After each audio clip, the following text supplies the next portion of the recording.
Hello and welcome to Dragnet Live from OTRGold.com. I'm your host, Austin Bach. Thank you for being here. What do we got going on today? So we're at just past 7,000 subscribers on the OTR Gold YouTube channel. If you're watching this from the Old Time Radio Archive channel, please click the link in the description that says join the conversation. Jump over and say hey and chat over here. Quick shout out to Sam, Life with Roscoe, Paul, Tune the News, and R.L. Stein. That's what I'm going to call you. Lynn Steinberg, thank you for being here. Addie, welcome. We missed you last time. We have just a quick shout out before we get into the thing. Once we hit 8,000 subscribers on the Old Time OTR Gold YouTube channel, I'm going to give away one of these vintage style Bluetooth radios. Looks great on your desk. You can listen to all your old time radio shows through it or stream whatever it is that you stream on your phone. So check that out. Happy Friday, everybody. If this is your first stream, we're here every Monday, Wednesday, and Friday at 9 a.m. Pacific, listening to one episode of Dragnet until we have listened to all 310 episodes currently available. Today, we're listening to episode 179. The title is The Big Guilt. And in today's episode, the police get a call that a body of a man has been found in an alley. He's been strangled with his own necktie. The body has been robbed. There are no leads to the killer. There's no lead to the killer. Our job is to find him. So if I'm not distracted by the chat today, maybe, just maybe, I will help catch this criminal. So with that, let me go on mute, share my screen, and start today's episode. While I'm doing that, why don't you tell me what you got planned to do, what you got planned for this weekend? And real quick, Addie, let me highlight this comment. She said, put the link on the other channel. I did.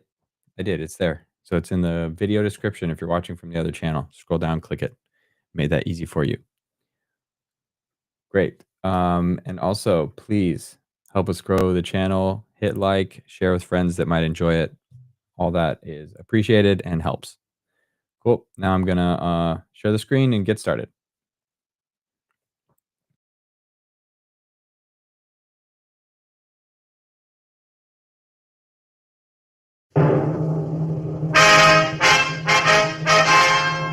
Sound off for Chesterfield. Chesterfield, the only cigarette in America to give you premium quality in both regular and king size, brings you Dragnet.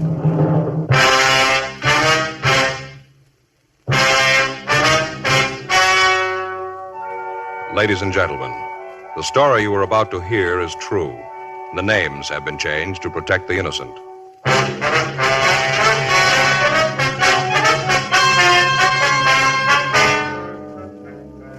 You're a detective sergeant. You're assigned to homicide detail. You get a call that the body of a man has been found in an alley. He's been strangled with his own necktie. The body has been robbed. There's no lead to the killer. Your job, find him.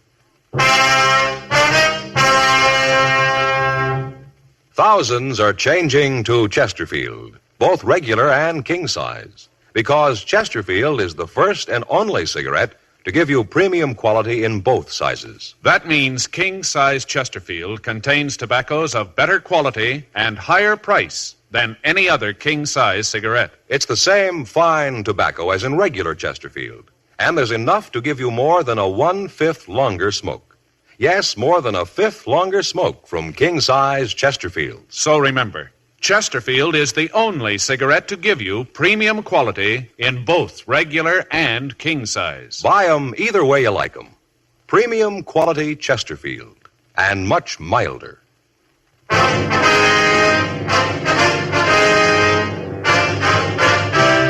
Dragnet, the documented drama of an actual crime.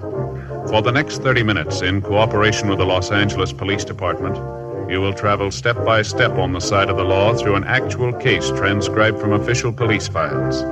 From beginning to end, from crime to punishment, Dragnet is the story of your police force in action.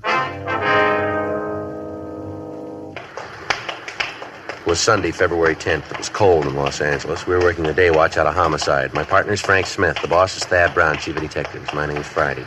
We'd gotten the call at 8:36 a.m., and it was 8:49 a.m. when we got to the corner of 18th and Winfield, the back alley. Must be it there. Yeah, there's Harper. Sergeant, back here. Hi, Friday, son. Harper, where is he? Back here. Who found him? The fellow gives his name is Alexander Jones. Where's he now? Al's got him out in the car. Figured you'd want to talk to him. Pretty bad off. Yeah. Must have had himself a real time last night. He's seeing things this morning. We picked him up just coming out of the alley. Stopped to talk to him. It looked like he was having a real rough time. Jones, huh? Yeah, probably not his real name. I've seen him around here before. There's the body. Yeah. Strangled. Yeah, ambulance is here. Here's a slip. He was DOA. Yeah. See how the tie is pulled up out of the shirt? Looks like he was robbed. Pockets all turned inside out. Want to call the crime lab, Frank? Yeah. Found a couple of footprints over here in the gutter. Heel indentation looks pretty good. Yeah. Put this box over them. I don't know if they'll mean anything. Thought I'd better keep them for you, though. Mm-hmm. Looks like the body was dragged back here, down at marks in the dirt. Yeah. How about the neighborhood, Harper? Anybody around here see anything? Well, I don't know. There wasn't anybody on the streets when we picked up this Jones guy. Haven't had a chance to canvass the area. Didn't want to leave here, you know. Yeah. Well, we better call the office head and send out a couple of men. Call Lee. He'll be right out. Got him at home. He's sound asleep. Said he'd call the lab and have Alan bring the stuff out, and Lee'd come right here. How about the coroner? He's on his way. Well, I want to call the office, Frank, and get some help checking the stores around, see if anybody heard anything. I used the phone in the cigar store on the corner. Guy on there said he opened up about 7:15. Said he didn't know anything about it. Store's back door is right there. See the one with the cigar posters on it? Yeah. All right, come on. I'll call in, and then we can check some of the other places, huh? Right. I'll wait here, Sergeant, until the rest of them come. Fine, thanks, Harper. We'll be in the stores around the street side there. Okay. Let us know when Lee gets here, will you? Yeah. What do you think, Joe? Well, I don't know. The way he's dressed there, good clothes, looked like he had money. Doesn't figure, does it? Yeah? What was he doing down here?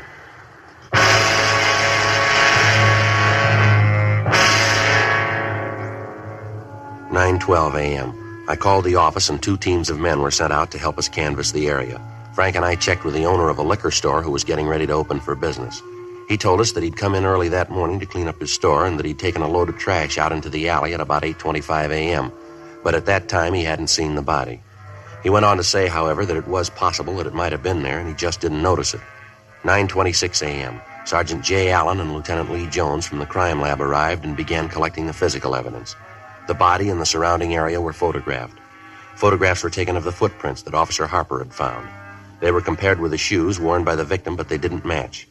The coroner went through the dead man's pockets but found nothing. Everything had been removed, all his personal effects, if any. The crew from the crime lab went through the alley and found a wallet behind the garbage cans at the rear of the liquor store. There was no money in it, but other papers hadn't been disturbed.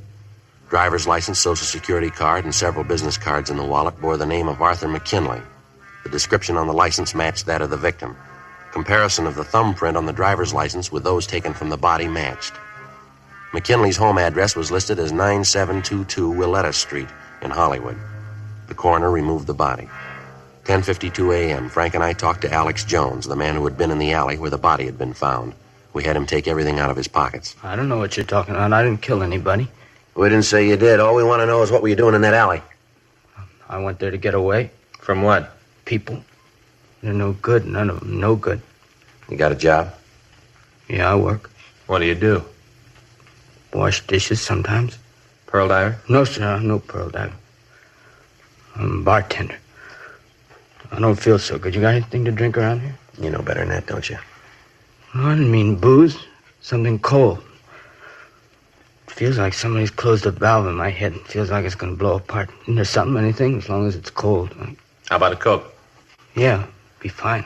I'll get it for you. Want one, Joe? No, thanks. Mind if I go with you? Kind of stuffy in here. All right, come on, we'll all walk down. You ever been arrested, Alex? Yeah, a couple of times. Picked me up for being drunk. What's your real name, Alex? Stafford. Alex Stafford, that's the truth. Where you from? Kansas. What are you doing out here? Figured that when I got out of the service, I'd come out here and go to work. Yeah? Got out here, spent a couple of days looking for a job, had my muster and out pay about $400. Figured I didn't have to go to work right away. Just a second.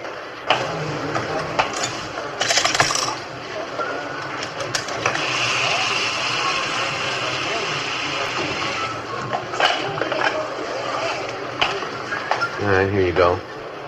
Thanks. You want one, Frank? No, thanks. I want to check R&I and see if they finished the run on McKinley yet. Sure cold. Tastes good. Feel better. That's fine. All right, let's go. Frank, see you back at the interrogation room. Okay, Joe. Want to stop at the office, give the coroner's office a call? Yeah. Like I was telling you, I figured that I didn't have to come up with a job right away, so I started to see the town. You know, try to find a place to work where I could maybe do some good. Right. Where I could do some good. Where the tips would be good, you know, nice people. Mm-hmm. Well, I went around to the bars and talked to the bartenders, checking around. Each of the places I'd have a drink, you know, just to be sociable. Yeah. It wasn't long before my dough was gone. I was flat broke, kicked out of my room. We can't blame the landlady. She carried me for a couple of months. Finally said I had to go. All right, go ahead. What'd you mean when you said that you were running away from people? I got a job yesterday, washing dishes in a restaurant down on Spring. I worked like a dog. When I left last night, they paid me. I guess the boss knew I didn't have any money, no place to sleep. Yeah. I started to find a bed. And then I got to thinking that a drink might make me sleep better. So I stopped at a bar and had a couple. I had a couple more. I guess I fell asleep. Yeah. And anyway, I went into the alley, that one where you found the dead man, and I sat down and I went to sleep again. When I woke up, I was walking out when a cop in a car stopped me. Mm-hmm. Look, I didn't know the man was in there. Honest, I didn't. Now, you gotta believe me, because somebody's gotta believe me. I didn't know he was there. Anything? Not on McKinley. Found Alex record. Yeah. Like you said, a couple of drunk arrests, that's all. I told you. Didn't I tell you that, huh? I got nothing to hide. I didn't even know the man was there. All right, take it easy. Anything from the coroner? Yeah, Joe, I called. Fixes the time of death at about 11:30 last night. Body hasn't been posted yet. All right. You prove where you were at 11:30 last night, can you, Alex? I don't know. I was someplace. Yeah, we know that, but where? Well, I got to think. 11:30. I was still working. I was washing dishes in the place over on Spring. You can prove that, can you? Yeah, sure. The boss, he'll tell you. He saw me. I didn't leave until 12. That's when I left the place. 12 o'clock. He'll tell you. 12 midnight. All right, Alex. Can I go now? Well, we got to put in a call first. Maybe it might be better if we held you over a little while. Why? I haven't done anything. Well, it's against the law to be drunk on the streets. You know that, Alex. Yeah, I guess I do. You're going to put me in jail, huh? No, we're going to have to book you. The judge will decide where you're going to go. Probably be the county work farm. Yeah. It was probably better that way. Give me a chance to get off the booze. Boy, I had it this time. Seeing those things. But just one thing, Sergeant. Yeah? I want to make sure you understand that you really believe me. What's that, Alex? I'm not a dishwasher. I'm a bartender.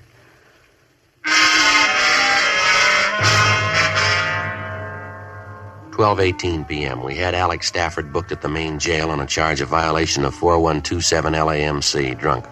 We called the place where he'd been employed and found that he'd been telling the truth about the time he had left the restaurant on Spring Street. 1:36 p.m. We drove out to McKinley's home in Hollywood. It was a small stucco cottage set into the side of a hill. In front of the house, there was a boy's bicycle and a smaller child's wagon. Frank rang the bell and we waited. Yes? Miss McKinley? Yes, that's right. What do you want? Police officers, ma'am. We'd like to talk to you. It's about Arthur, isn't it? Isn't it? It might be better if we talked inside, Mrs. McKinley. All right. Come on in. You'll have to excuse the way the house looks. I haven't felt like cleaning it up. I've been so worried about Arthur. That's quite all right, ma'am. Now, what is it you want to tell me about him? He's dead, isn't he? You don't have to lie about it. I know he's dead. I spent the whole night thinking about it. You can probably tell I haven't gotten any sleep. I don't want you to lie about it. I want the truth. Arthur's dead, isn't he? Yes, ma'am, he is. I'll have to sit down. Was something we can get for you, Miss McKinley? Water, something like that? No. Nothing. Why do you say you knew your husband was dead, ma'am? I just knew it, that's all. I can't tell you how. I can't put it into words, but I just knew it, that's all. When he called last night, I knew. What time was that, ma'am? About 6:30. Said he was just leaving the shop and that he was on his way home. It was his birthday. He's going to stop and get some beer and a couple of bottles of bourbon. Mm-hmm. We're having some people in. He said he was going to stop for some things. Then he said he'd be right home. Yes, ma'am. Well, the children waited up for him till 10 o'clock. That's way past their bedtime. I let them wait up. They had some presents they wanted to give their father. Arthur Jr. had made a wallet and handcraft class at school, all tooled and carved and everything. It's on the table there. Mm-hmm. Little girl got him an ashtray. She picked it out by herself. It's on the table, too. Guess maybe you'll never get it now. I wonder if we could call your family doctor, ma'am. You don't look like you're well. No. I just can't believe it yet. But I know it's true. That's funny, isn't it? I know it's true, but I don't believe it. I know it's true, and I don't believe it. How did it happen? Was it an accident in the car? No, ma'am. He was murdered. Arthur. Arthur, he was murdered? That's right, Miss McKinley. Miss McKinley.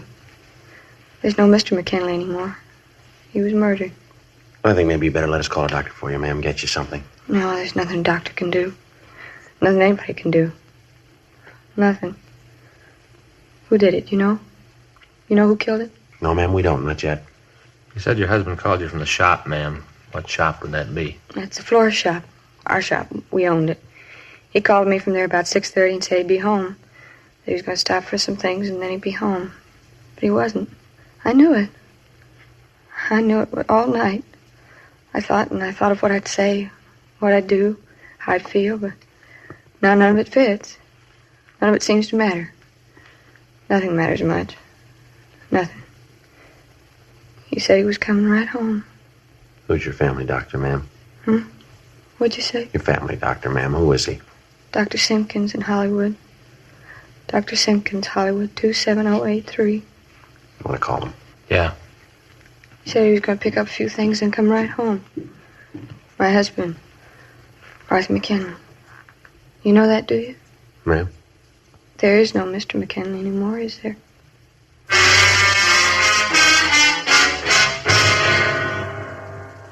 We called the McKinley family doctor. He arrived and gave Mrs. McKinley a sedative.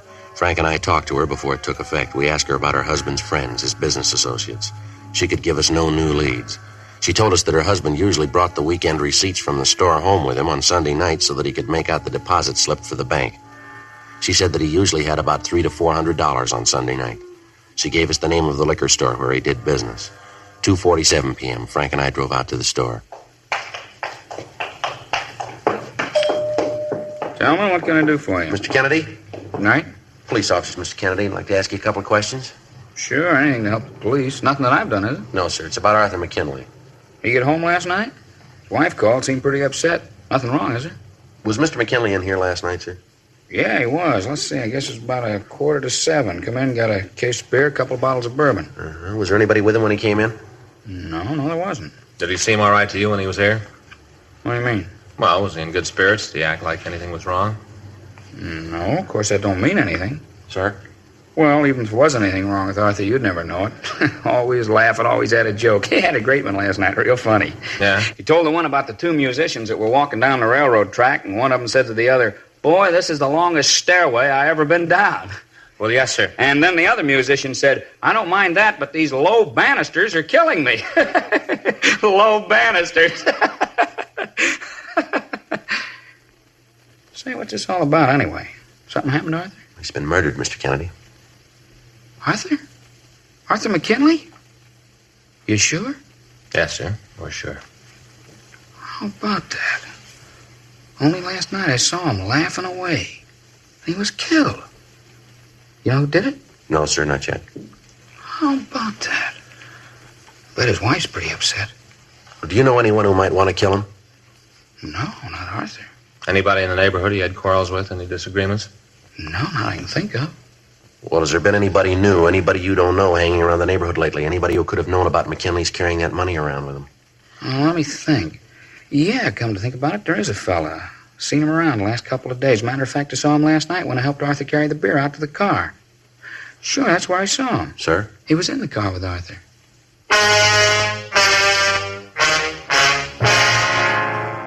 February 10th, 3:50 p.m. We continued to question John Kennedy. He told us that when Arthur McKinley had left the liquor store, he'd carried a case of beer out to the car for him. Kennedy said there was a man waiting in the car. The liquor store owner told us that he had seen the man in the neighborhood on several previous occasions, that the man had talked to most of the shopkeepers in the vicinity asking for odd jobs. Kennedy went on to say that he had hired him himself once to wash the front windows of the store. He gave us a complete description, and Frank called it into the office. A local and an APB were gotten out on him. Kennedy was unable to give us his name or tell us where the suspect might live. He agreed to go downtown to the city hall and look through the mug books for us. He called his brother down to take charge of the store, and as soon as he arrived, Kennedy was taken down to the office. 5:17 p.m. We drove back to the McKinley home. Mrs. McKinley had recovered from the initial shock of finding out that her husband was dead. We asked her if she knew where her husband's car was, and she told us that as far as she knew, he had driven it the night before, and that she hadn't seen it since. She gave us the description and license number, and we called it into the office. A broadcast was gotten out on it.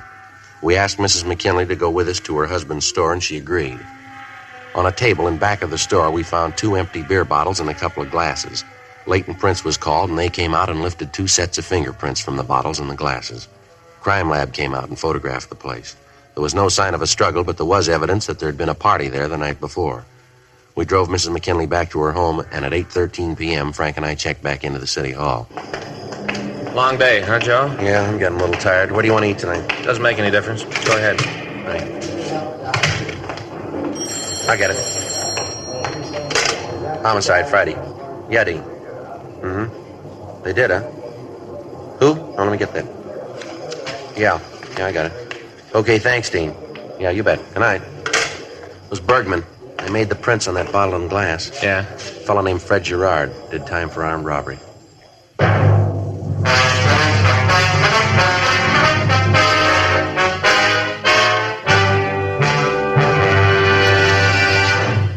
You are listening to Dragnet, the authentic story of your police force in action. We like to give you the facts about Chesterfield so you can be your own judge. Chesterfield is the first and only cigarette to give you premium quality in both regular and king size. Chesterfield is the first and only cigarette to tell you what it's made of. The world's best tobaccos, kept tasty and fresh by pure and costly moistening agents, the best that money can buy. And Chesterfield cigarette paper is of the highest purity. Now, Chesterfield is the first and only cigarette to present this scientific evidence on the effects of smoking. A medical specialist is making regular bi-monthly examinations of a group of people from various walks of life. 45% of this group have smoked Chesterfields for an average of 10 years. He reports that he observed no adverse effects on the nose, throat, and sinuses of the group from smoking Chesterfield. Either way you like them, regular or king size, you'll find premium quality Chesterfields much milder.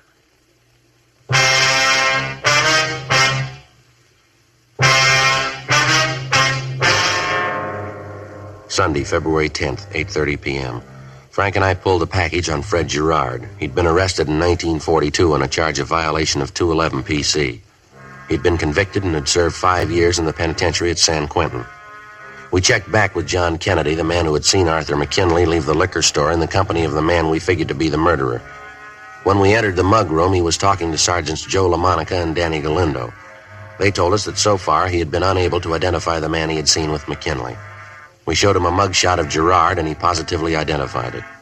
Kennedy went on to say that as far as he was concerned, there could be no mistake, and that as far as he knew, Gerard was the last man seen with the victim before his death. McKinley's car had been found 2 blocks from the alley where we'd found the body. In the back of it, the officers found the remainder of the case of beer and the 2 bottles of bourbon. Leighton Prince went out and dusted the car. They came up with 1 good set of prints other than the victim's. When these were checked, it was found that they matched the file copies of Gerard's fingerprints. 9:46 p.m. We drove out to the address listed in Gerard's package. His landlady showed us to his room. It was evident that he hadn't been in it the night before. Frank and I waited for him to return. 10 p.m. 11. 11:30. What are you doing here? You Fred Gerard? Yeah, that's right. Who are you? Police officers. Oh, cops. What do you want with me? You know a man named Arthur McKinley? Why? You know him? Yeah, I know him. Anything wrong with that? When'd you see him last? Last night. Where? At his store. I came by about 6:15. We talked for a while, and then he closed the store. He said he had to get home for a birthday party, something like that. We went down the street to Kennedy's to get some beer, and then he went back to the store. I heisted a couple, and then I left. What time was that? Well, I guess about 8:30 or so.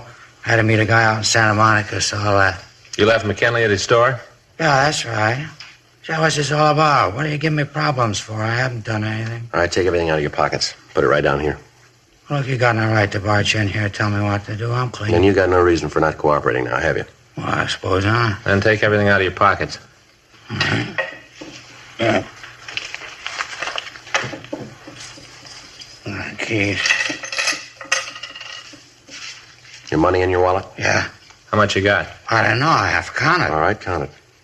Let's see. 5, 6, 7, 8 $8. I don't know. 56, 7, 8, 9, 92 cents. Canadian penny. Was there anybody with McKinley and you when you were drinking? No, just went in the back of the store to have a beer, a little talk. We got along pretty good. He used to hire me once in a while, clean up a store, sweep out, things like that. Yeah. Was he feeling all right when you left him? I guess so. I didn't ask him, but he didn't say anything about it. Just said he had to get home for a party, that his wife would be hacked if he was late. Like I said, I left at 9:15. You might ask Stu Bennett. He might be able to tell you something. Who's he? Owns a little grocery just down the street from McKinley. You say he might know about McKinley? Yeah, he was there when I left. I was walking out, and when Mr. McKinley opened the door, Bennett was walking by. He said he had some things he wanted to talk to McKinley about. Uh-huh. And when I left, Bennett went into the store. What's this all about, anyway? Something happened to McKinley? He's been murdered. Oh, no, kid. You're a nice guy. You figured I did it, huh? That's the way it looked. Yeah. Well, I did some time. I won't try to con you. You'll probably know all about it anyway. I wouldn't kill anybody, though. I'm going straight. I've been working every day since I got out. Mm-hmm. I'll tell you, though. Yeah? You might talk to Stu Bennett. He was with him when I left.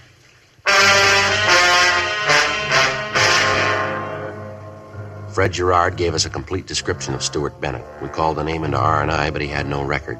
We checked Bennett's store and found a card on the front door that gave his home address. Frank and I drove out to his house. He lived in a new apartment development in the southwest section of town. Monday morning, 12:47 a.m., we rang the bell to his apartment. He's probably asleep. Yeah. Want to try it again? Yeah. Who is it? Like to talk to you. Just a minute. Yeah? Police officers. I'm Frank Smith. This is my partner, Joe Friday. How do you do? Want to come in? Right. Well, what is it you wanted to talk to me about? You know a man named Arthur McKinley? Do you? I knew you'd find out. I knew it right after it happened. Knew it right away. All right, you want to get dressed? Yeah, all right. I came home last night after it happened. I thought about it. I thought and thought. I wanted to go and tell you about it. I knew that I'd done a terrible thing. Killed Arthur. Killed another human being. You got to understand one thing, Mr. Friday. What's that? It's important to me. I'm not a vicious man. Why'd you kill him? Well, I stopped last night to talk to him about all of us getting together as sort of a pool. Hiring Fred to sort of take care of all the stores. That's what I went to see him about. I thought it'd be nice to have someone to take care of the stores, you know, wash the windows, sweep up, and we'd all chip in and pay him. Sort of a pool, like I said. Yeah? We talked. Arthur wasn't too much in favor of the idea. Said he'd been thinking about giving Fred a regular job in the flower shop. Said things were real good with him. He thought he'd take on an assistant. Things were going real fine for him. All right. You better get dressed. We'll go downtown. After I killed him, I took him out of the store and put him in an alley. Yeah? Now, I wanted to come and tell you about it. I went down to City Hall. I walked up the stairs on Spring Street. You know the big ones? Yeah. I was going to give myself up. I wanted to tell you about it. And then when I got there, the doors were closed. The sign said to use a Main Street entrance. I sat down on the stairs. Sat there for a long time. I thought about telling somebody about what I'd done. And then I walked around by the police department. On the walk, it goes around. I looked into the window and saw the detectives. I wanted to go right in and tell them about it. All right. Come on. Get your clothes on. Let's go. Now, that should prove it to you. What's that? I'm not a vicious man.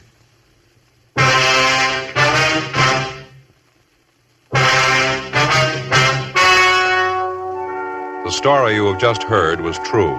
The names were changed to protect the innocent. On June 5th, trial was held in Department 97, Superior Court of the State of California, in and for the County of Los Angeles. In a moment, the results of that trial. Now, here is our star, Jack Webb. Thank you, George Fenneman. Friends, Remember now, Chesterfield is first to present this scientific evidence on the effects of smoking. A medical specialist is making regular bi-monthly examinations of a group of people from various walks of life. 45% of this group have smoked Chesterfields for an average of 10 years.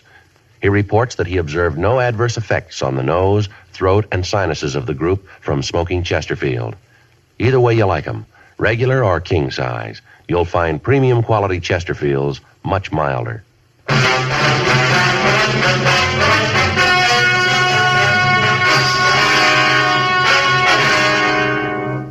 Stuart Carlisle Bennett was tried and found guilty of murder in the first degree. He is now serving his term in the state penitentiary, San Quentin, California.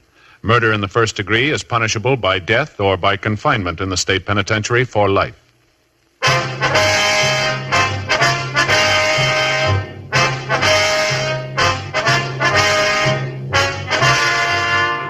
You have just heard Dragnet, a series of authentic cases from official files. Technical advice comes from the Office of Chief of Police W.H. Parker, Los Angeles Police Department. Technical advisors, Captain Jack Donahoe, Sergeant Marty Wynn, Sergeant Vance Brasher. Heard tonight were Ben Alexander, Eddie Firestone, Carolyn Jones, Herb Vigran. Script by John Robinson. Music by Walter Schumann. Hal Gibney speaking. Sound off for Chesterfields. Either way you like them, regular or king size, you'll find premium quality Chesterfields much milder. Chesterfield has brought you Dragnet, transcribed from Los Angeles.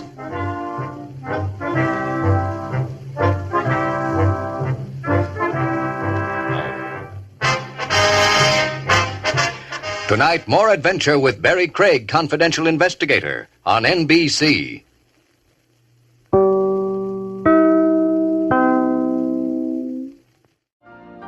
You've been listening to the OTR Gold Network. Find more classic radio at otrgold.com.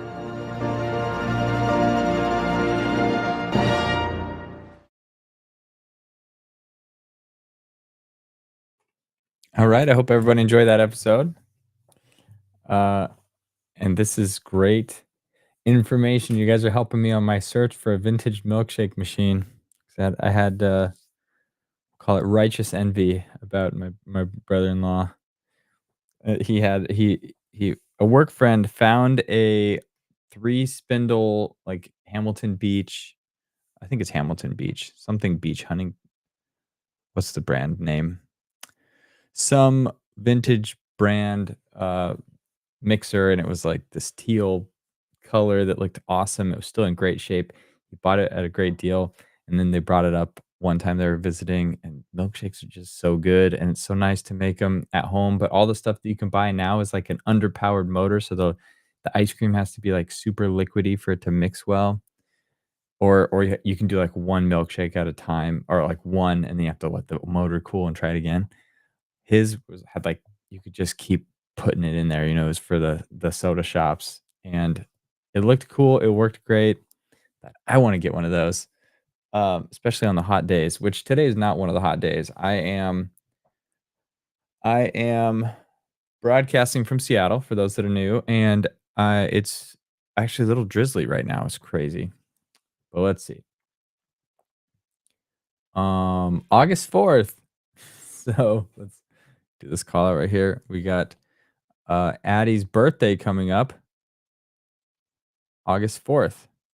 What are you doing for your birthday? That is 9 days away. Are there 31? Hang on. Does anyone use their knuckles to count the days of the month? So the knuckles are 31. January, February, March, April, May, June, July. Oh, there's 31 in July. And you think, okay, well, that doesn't work because August would be in the valley. Well, no, you just jump over to here. August. Look, July has 31 days. August has 31 days. September, October, November, December. Isn't that nuts? Obviously, you have to, like, February is not 30. It's not 30, it's 28. But that's the only exception. January, February, March, April, May, June, July, August. Does anybody else do that?